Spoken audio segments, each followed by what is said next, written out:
Welcome back to Cousin John Car Stuff. So I'm answering some questions that have been asked about the channel. First, why are your videos so short? I like to keep the title and the content consistent, such as replace a 17 Sonata license plate bulb in 3 minutes. That video runs, 3 minutes 12 seconds. Just keep it consistent, even though folks have said, make it 10 minutes, it helps your analytics, etc. I'm just not going to stretch out a video. And if you would be so kind as to like, share, and subscribe, help the channel grow, we can hopefully get it up to a decent number of subscribers and watch time. I'd appreciate it. So,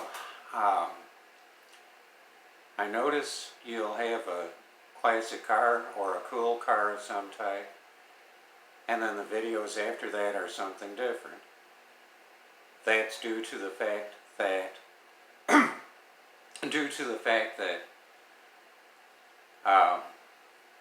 I rarely encounter a cool car or a classic car, and that's why it's car stuff, because one video could be of a cool car, another video could be of the car industry in general, another video after that could be about car dealer tactics or whatnot. Another question, how come you haven't made playlists so we can see everything pertinent to each category? That's because I'm not familiar with. Just a moment. Okay, had to bring some more light onto the subject here. Anyway, if I knew how to create playlists early on, when I first started, it said, put into playlist, okay? But as far as creating a playlist, because it had one ready-made to put videos into, when I'm able to do that, I certainly will. Another good question is that if you posted each day, you'd have more viewers, more watch time, more subscribers. I'm still, after all this time, trying to just get to where I can do something with what I know, and I don't want to overdo it with daily videos. I just don't have that content yet, though I do have some other things in the works. Another question, you know you'd get a lot more viewers and subscribers and watch time if you did a car project like so many other channels do. Very true, though I do not have the resources or the knowledge to do so, and I'm not mechanically inclined where I can tear apart a car, put it back together, or take a wrecked car and put it back together properly and whatnot.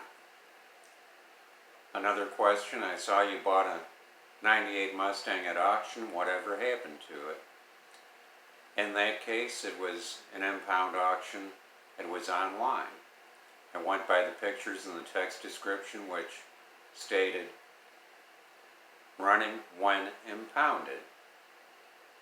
Told me it was being driven. I won't speculate to the circumstances, but it was impounded, never reclaimed. And the pictures showed everything to be pretty straight on that 98 Mustang. So you can score a real win, or you can lose big time. Well, it had headers, cold air intake, it was a V6 automatic, and the odometer showed 200,000 miles, which isn't a big concern if it's been taken care of. But what I didn't know is that the catalytic converters had been cut off, and a couple other things. The power steering pump was shot, and there were other mechanical issues. It did run and drive. I took it around the block, bought it inexpensively, had it towed to the house, did the right thing and put the title transfer in, etc.,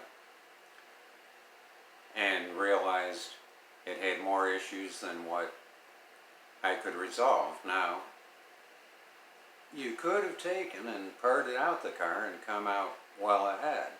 Very true. Though I don't have anywhere to put a car that I'm parting out, plus it could take months. Now, it did have aftermarket wheels on it. Tires were sort of okay, but the aftermarket wheels were worth some money. But I didn't want to get into, well, I'll trade you these for these even across the board, or I'll take the wheels. I would then have to have replacement wheels and tires to put on, and that would have been a whole mess. So what happened with the 98 Mustang, I was contacted and offered a price which I took a loss, but not a tremendous loss, fortunately. And I knew going in, it could be a score, it could be a loss, it could be something requiring minimal, if any, repairs, and I came out with a real deal. So I'm not going to whine or cry. It's part of what you get into when you buy a car based on pictures and text description. So that's okay. I'll do one, maybe two a year. I always keep my eyes open, and the 98 Mustang was one for this year, and it was fortunately a minimal loss. The person who bought it put on power steering pump, has done some other work to it. As I understand, it's ready to be put back on the road, but the OBD2, you plug in your diagnostic scanner and it wouldn't show anything, so there were issues with the OBD2 as well, which is far beyond what I know. So anyway, well, saying that, where can I see the progress on the Mustang? The individual who bought it does not have a YouTube channel. So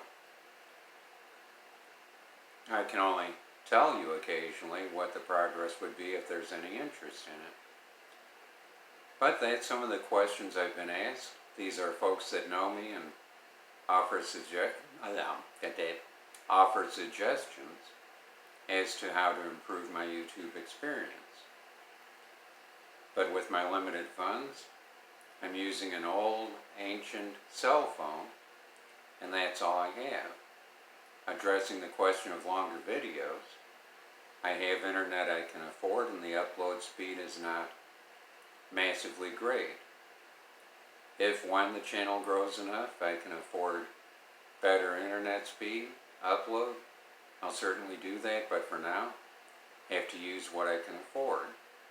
And it takes a fair amount of time to upload any video. I've got 10 upload speed, so it takes about anywhere a minute to a minute and a half for each minute of the video to upload.